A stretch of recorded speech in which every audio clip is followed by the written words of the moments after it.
Hello, my friends. Welcome in to a supposedly brief video talking about my Football Manager 20 plans between the time I'm recording this, which is on Monday the 18th, and tomorrow, maybe at midnight, GMT time, something like that. Football Manager 20, the full game, will release. And so I've been meaning to do this video for like a couple weeks now, but it got cold and I've had some family sickness and all that kind of stuff. So I want to walk you through what my plans are for the channel, for not only Football Manager, but kind of giving a little taste of some other things that'll be coming down the pipe as well. So from a Football Manager 20 standpoint, as if you've been watching the channel, you're aware that I'm currently with the U.S. men's national team in the FM20 beta. We're going to keep that up for a little bit, but it's not going to be like a 40-year save.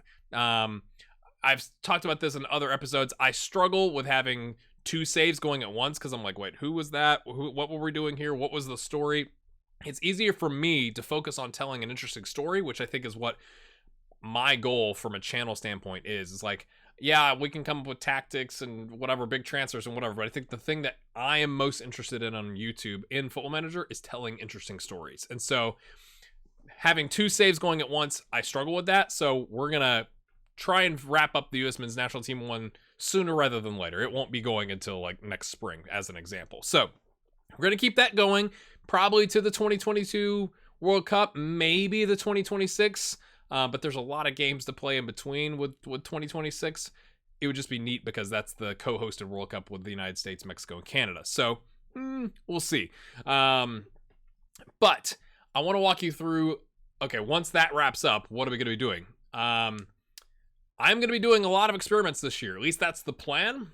And I want to walk you through as to why that is. I do have a save. I got a trailer here at the end of this episode or this video to show you my trailer for the actual full save. So we're doing a full save. But I do plan to do some more experiments this year. And here's why. First off, it's a way for me to engage with my most passionate community members that support me through Patreon. My goal this year has kind of been to get to 50 patrons by the end of the year, and we're really close, as you could tell. But that second tier over there, it's $10 a month or higher.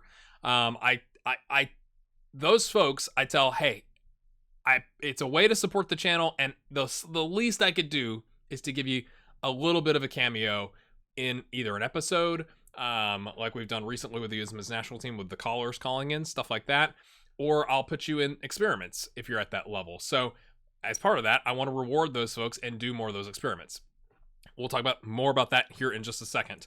The second thing, though, is it allows me to bring in a larger audience, because the reality of Football Manager 20 on YouTube, or Football Manager, I should say, on YouTube, is experiments get a lot of views, and they get a lot of people that come back to your channel and stuff like that. So I kind of want to use that as a way of, like, if I do more experiments, getting more people to come, and then maybe they'll fall in love with some of the other content, right?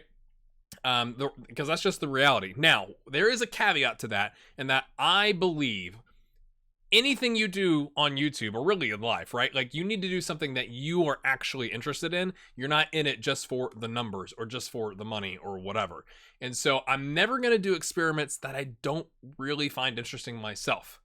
I think we all know what happens if you ramp up the youth reputation of some country, or if you give a club 100 million euros or pounds or whatever. Generally speaking, they're going to do all right. They're going to build better facilities and bring better players in and stuff like that. So that's why the last two Football Managers, I have done more experiments around, like, what happens if you put these random players or random managers into these countries with high potential and ambition, and see what happens there. So we're going to do that multiple times. Like, I think we did it in FM19, first part of FM19, with the player experiment, was like, I went into the editor and found random leagues. Like, if it was in the editor, you were eligible to be placed there, which is why we had people in like random unplayable countries in Africa as an example, right? So we're going to do that again, because I want to see how it's changed in FM20 versus 19. And then we'll probably do it again after that with more of like the playable leagues and see if that makes a difference. Likewise with the managers, gonna do the same thing.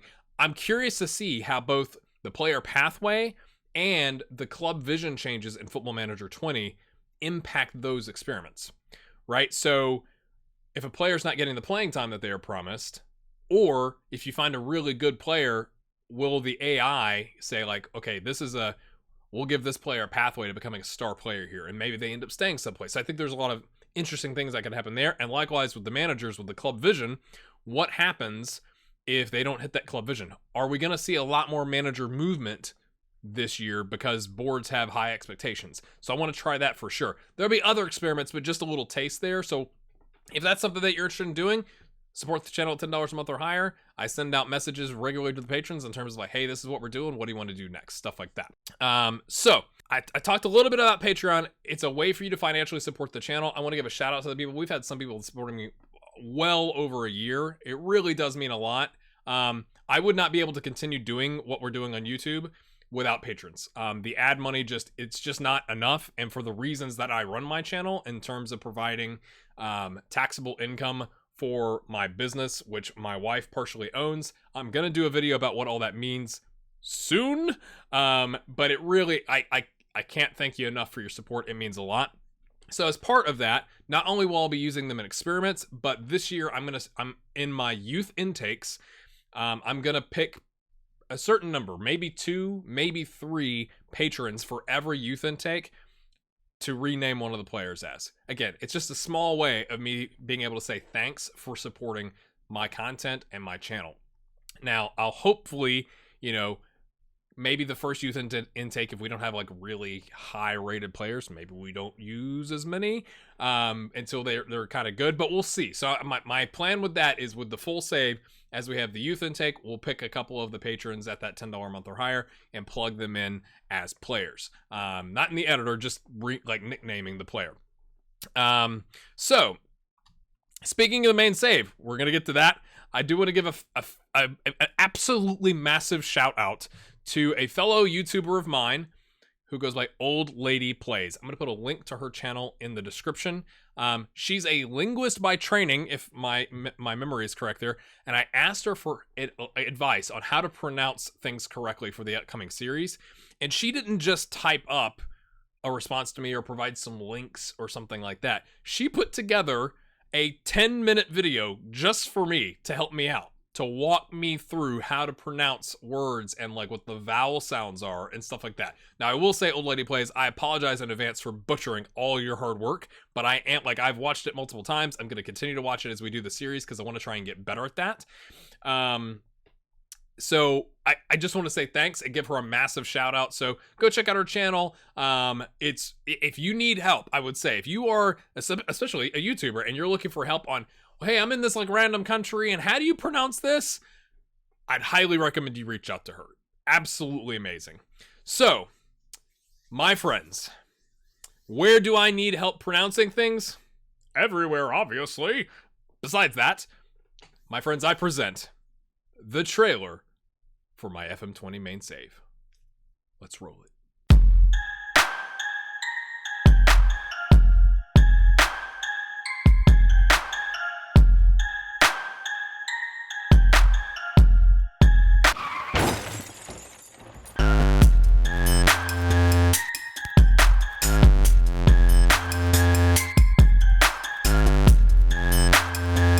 So that's it, my friends. We're taking over for Reggio Audace. Please tell me that's right, Old Lady Plays. Also known as Regagna. Regagna, right? I think that's how it works. So I found out about Reggio Audace from an article in The Athletic, which, if you're not familiar with The Athletic, it's essentially venture capital backed sports website that's buying up all the really good writers and providing them a platform and charging whatever it is, $5 a month for it or whatever.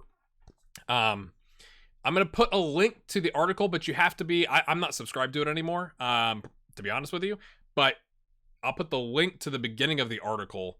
And if you really are interested, you could go take a look at it, or maybe you could use that to go find other articles online that aren't behind a paywall. But it's a tragic story. As soon as I read about this is like last year, I was like, I gotta do this as a save. I gotta do this as a save.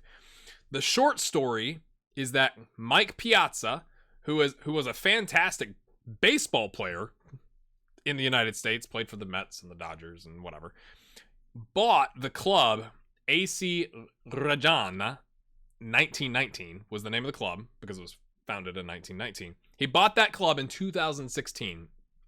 And in short order, he and his wife ran it straight into the ground to the point of bankruptcy. It went into administration. Club disappears 99 years after being formed. On like the eve of the centennial birthday. But a new club is formed to take its place. That's Reggio Audace.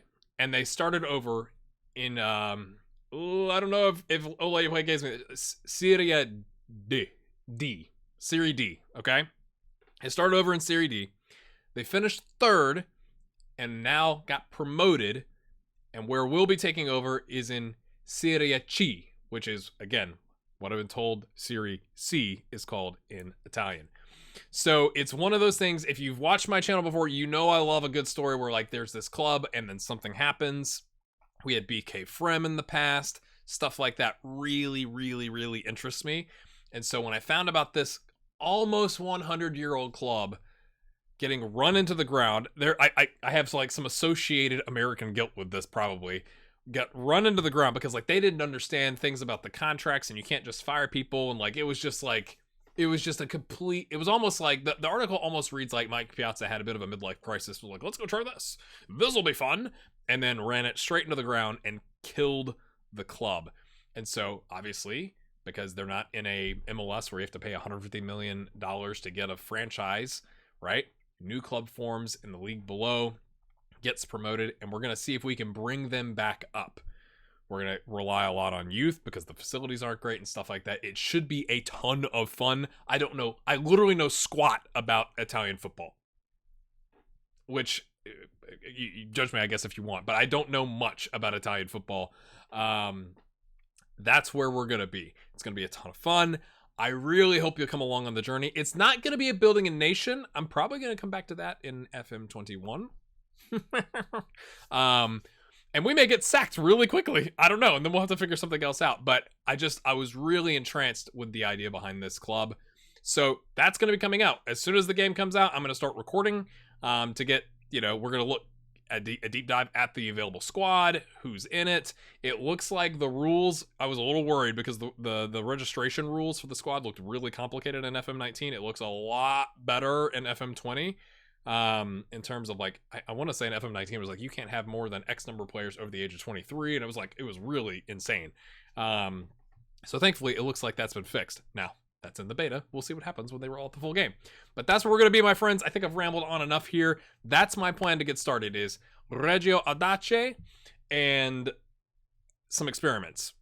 We're going to do other videos. I do plan to compare like the U.S. men's national team in FM19 to FM20 and see like what the researchers feel are the attribute changes for the players. I thought that would be kind of an interesting thing to do. So we're gonna have lots of interesting things on the channel, but I want to let you know, since the game is coming out and I've been meaning to record this, that's what's happening. So thank you for watching. Thank you for your viewership and support. It really does mean a lot. Thanks to my patrons. The goal for the end of the year, between now and the end, I would love to finish December 31st on 50 patrons. As a reminder, we did have a thing on the channel that if we could end a month with $300 a month on that number right there, that I would donate $10 in the name of whoever had the most points in Fantasy Premier League to Charity Water. So that's something that's kind of going on with the channel as well. We're still trying to climb back there. Appreciate your support. Let's go learn about Italian football.